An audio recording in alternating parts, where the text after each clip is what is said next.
All right, let's see if you guys all remember this. Okay, so we have our study group today, and so now it is class. Thank you. Class. Yes. Class. Thank you. Good. Jenny. There we go. All right, good. All right, so derivatives of inverse trigonometric functions. So these ones suck, but guess what? It actually gives you the formula. It tells you what it is. So you don't have to be all crazy about it and be like, oh, hey, how do I do this? No, it gives you what it is. So once we actually get into later on into this, I'm going to give you a list with all the integration and derivatives on it already. And they're just slightly need to manipulate those, because instead of it's like 2 times tangent, you would just use tangent and then 2 times the derivative. Clicking noise. Something's going to explode. There's a ghost in Mr. Abbott's room. Oh yeah? That's probably the rat that's in there. Anyway. Okay. So, derivative of an inverse function. Theorem. Okay.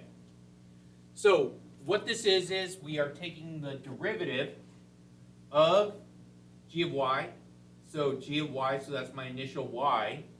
And then it turns into 1 over the derivative of the initial x. That's what the y sub naught and the x sub naught means, the initial x. The x and y's that are given to you. Make sense? Okay. I'm pretty sure it doesn't, so we'll just go ahead and say yes. All right. So basically, if that's my function, find the derivative of g prime of 2, right? So g prime of 2, so the prime means that we're taking the derivative of this at the point 2. So let's see. So using the formula there, it's saying, no, that's not it, because we're trying to find the g prime of 2, right? So, and we're going to have some value here, okay? So the derivative of g is 1 over f prime of x, and we have to go back to this, where y is equal y sub naught. So my y sub naught is still going to be, what number did we use? What number did we say the y sub naught is going to be? 2. Very good, yeah. So that's what we're going to plug in there for the 2. And then the g of y, okay, find the derivative of that. So we're going to end up, it's 1 over the derivative of x sub naught. Now, we need to know, before that, we need to know, remember this is g of the y. This is basically y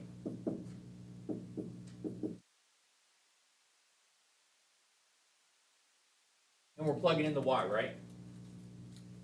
Because we're given the y. In this case, the y value is what? Okay, it's going to be 2 because it's g of 2. Yes? Yeah. So instead of saying that we have our x value, we have our y values now instead.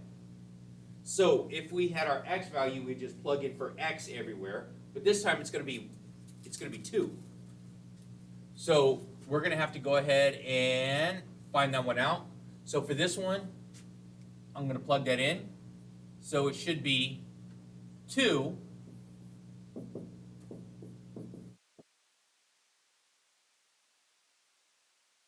because if you go back to my thing here, it says x sub naught.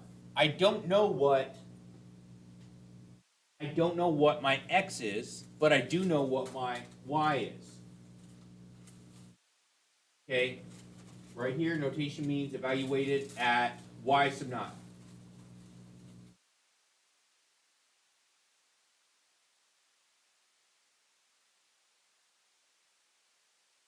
So we plug that in there, we go with that. So can I find what the x is there? What can I do to find the x?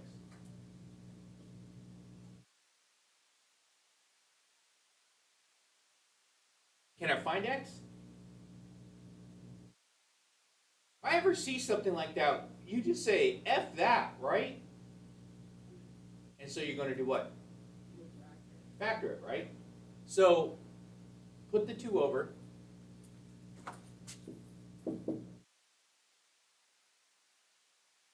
I forgot that my board sucks now. I have to go like really slow, otherwise it's all super choppy. There we go.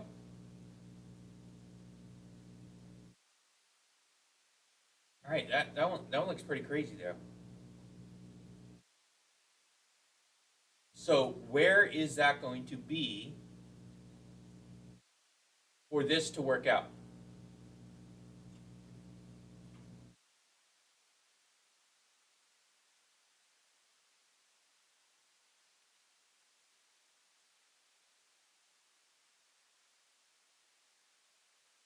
Equals.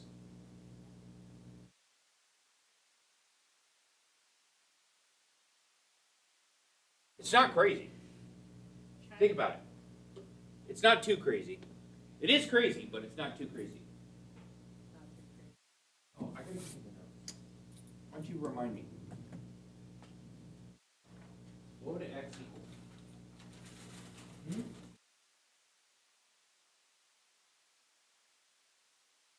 Why do you say it's going to equal 1?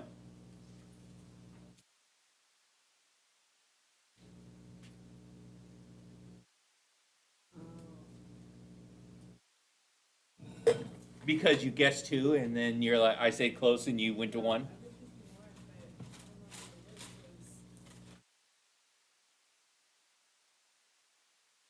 Yes, perfect. That's it. Okay, that's it. So you're saying it's going to be 1? Yes, it is. Because if you look at it, 1 plus 1 minus 2 is equal to 0. So we could say that x equals 1 here. Okay, so now that we have that x is equal to 1, now we could just take the derivative. So now it's going to be 1 over the derivative, which is going to be f prime of 1.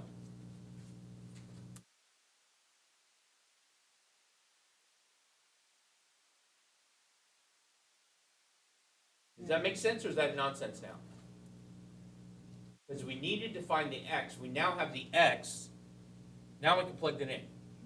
So now it's just going to turn into 1 over, let's do that voodoo magic there. What's the derivative of x to the 5th?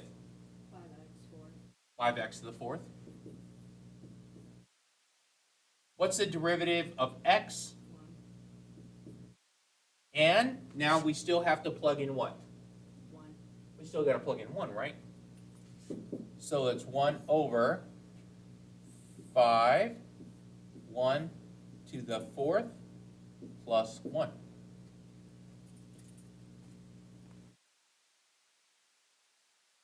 So what is 1 to the 4th power? 1. Times 5 5. plus 1. 6. So my answer is? 6. Yeah. Is that crazy? What do you think the hardest part here was? The beginning. The beginning, the setup, right? When we're always dealing with inverse functions, we're no longer dealing with just plugging in the x. We now have the y. We now know what it is equal to. So we always need to try and set it equal to. What? Why does this not want to go away? There we go. Anyway. So the craziest part was just setup? To me, yeah. Jenny?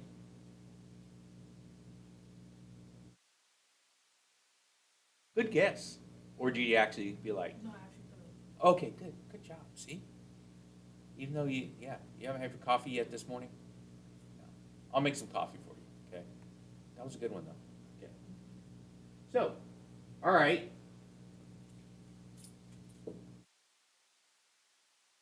Find the equation of a tangent line. Ooh, tangent line. So we know that the derivative gives me the what? Tangent line. Nope, try again. Not the tangent line. It gives me the slope of the tangent line. Just the slope. That's important. It's only the slope. Okay, the function here is 1 to 1, has an inverse function g. Find the equation of the tangent line to the graph of g at the point 8, 2. Ooh, on g. Do we know what my x is? Okay, do I know what my y is? 0. Okay, so this one, as I rewrite it, I'm going to use the formula to rewrite it. So we're going to say that g prime of 2 should be equal to 1 over f prime of 8.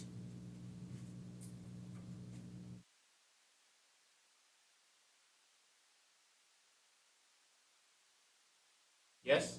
Yeah. Did I do it correctly? Yeah? Okay.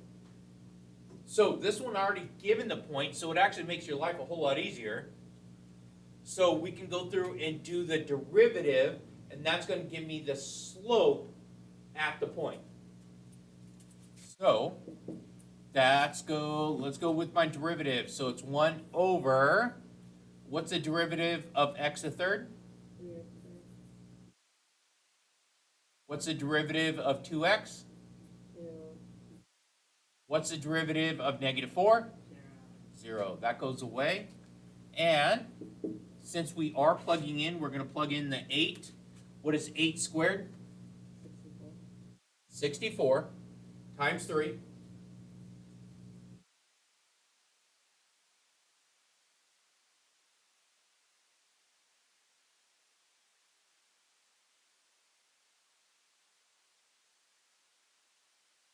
$192.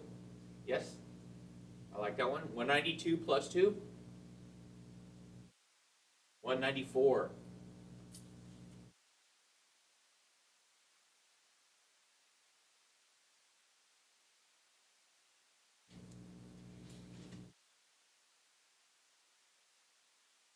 Okay.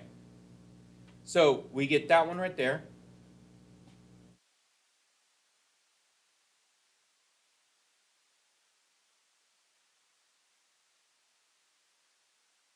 Did I write it down incorrectly?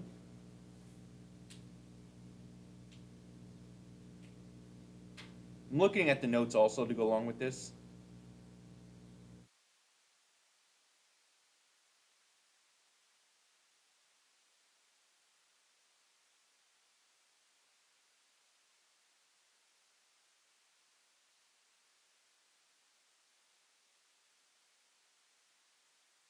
Okay.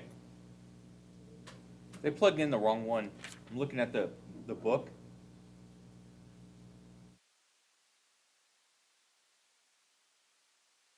G prime of 8.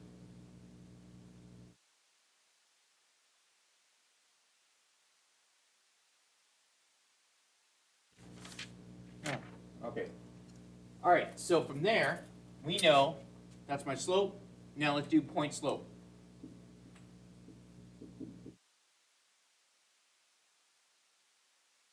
So point slope, what's my y value? 2.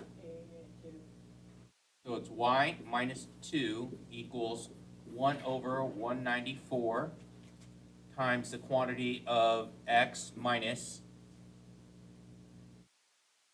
8.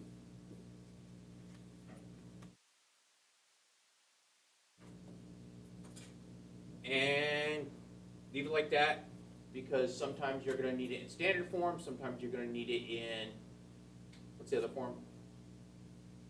Slope intercept, y equals mx plus b. Yes? Yeah. All right, and do one more to go along with this. And then I'm going to give you some time to work on the assignment. So we're gonna have smaller amounts of lessons for this semester. And so little bit, piece at a time, but every day we'll have some stuff, because otherwise we had those long days where we had to cram everything in and yeah, anyway.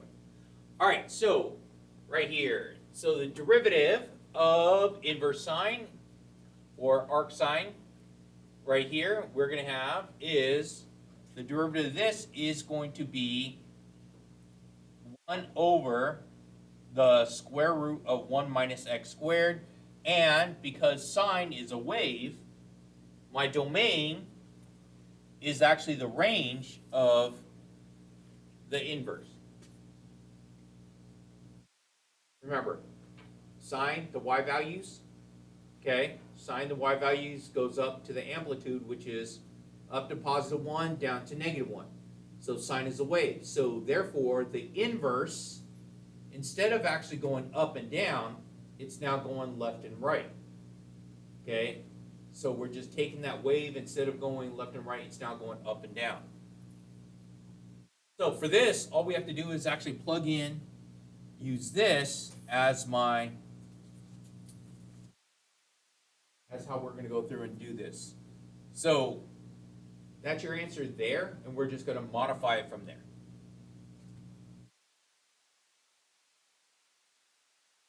All right.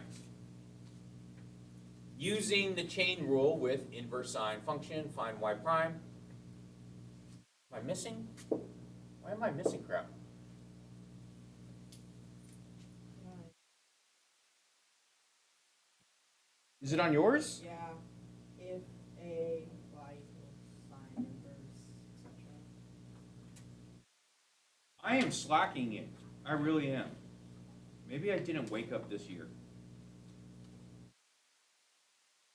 All right, so sine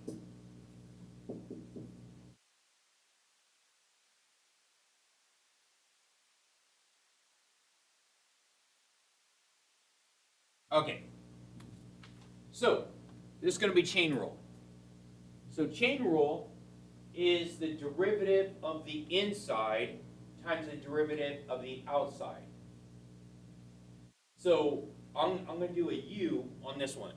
So what would I say my u is going to be here? 4x squared. So u 4x squared. Right? My u prime is going to be Sine inverse. 8x. Oh, your prime, okay. Okay, u prime, right? So now I just took the inside out and I changed it to u. So now this is going to turn into a u function. So inverse sine of u.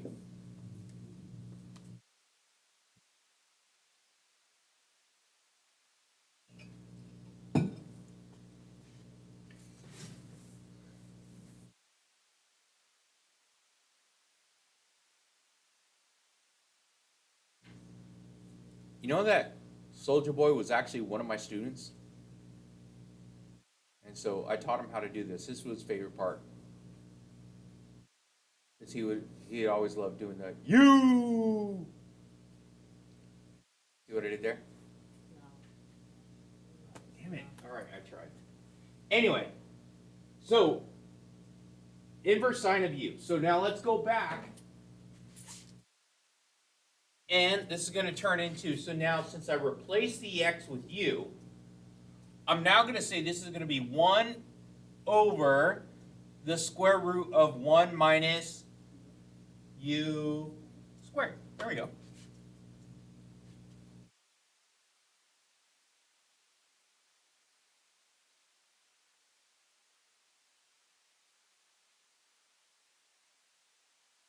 There we go. Times what?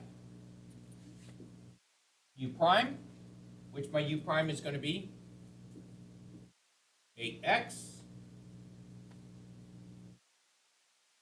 And what's the last thing I got to do? Plug in the u. Put u back, right? Okay, put u back. So on top, I'm going to have 8 x over, because that's multiplying here,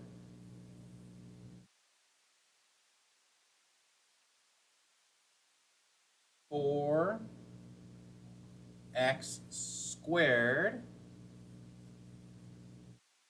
squared.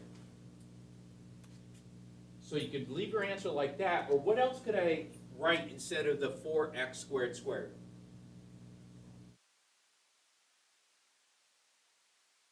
4 squared? 16. And what is x squared squared? X to the fourth. X to the fourth. So I could replace it with that.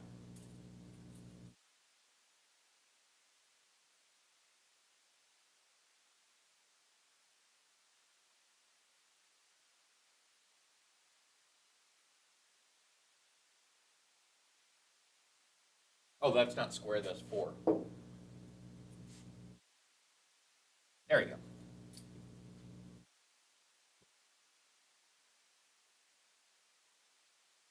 Now, is that so bad? No, it's not too crazy, right? And so I'll do the next one here. So the next one is y equals e sine inverse of x.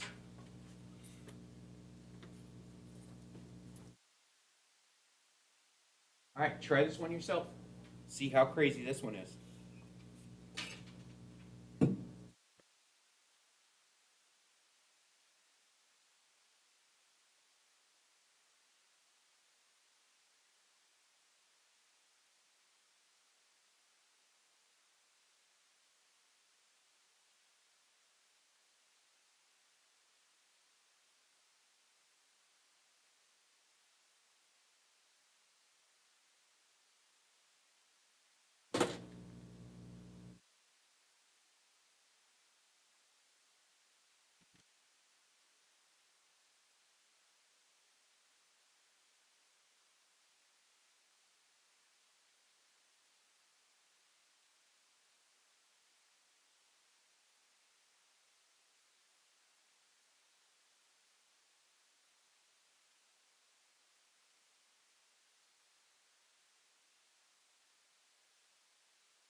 All right, let's see. What'd you call you?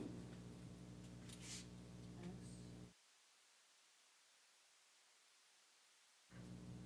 What is it? Yep. U is my inverse sine. Okay. Then U prime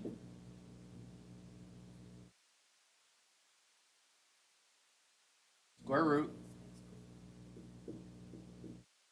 Like that? Okay.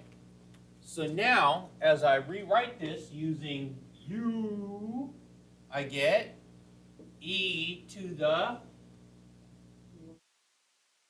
nope, e to the u. You're u subbing it, and I'm making it less complicated by u subbing it. I took it out. This is going to be a chain rule, so now you can just clearly see the specific right here. So we are only taking the derivative of this. So you uncomplicated it. Now what's the derivative of e to the u? E to the u. So now it's going to be e to the u times, U prime, which is yep,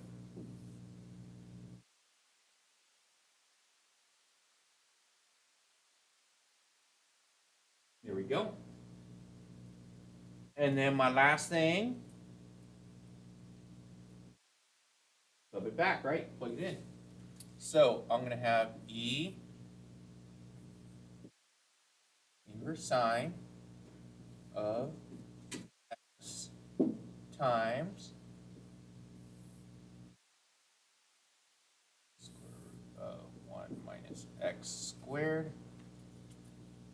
so now I plugged it in. What else could I do to try to like clean that up a little bit?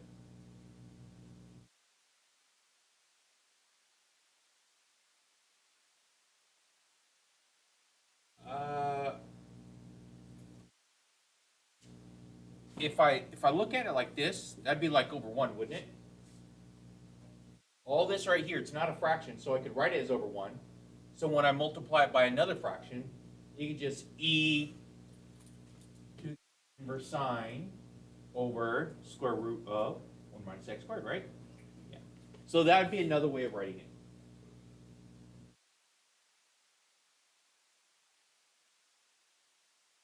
Alrighty. Okay, so like I said, I promise you I would leave you alone, and I'm going to give you this time to try to work on these problem sets already, and then from there we'll pick it up again tomorrow. If the sun comes out tomorrow. And for those people that are not here right now, here is the homework set.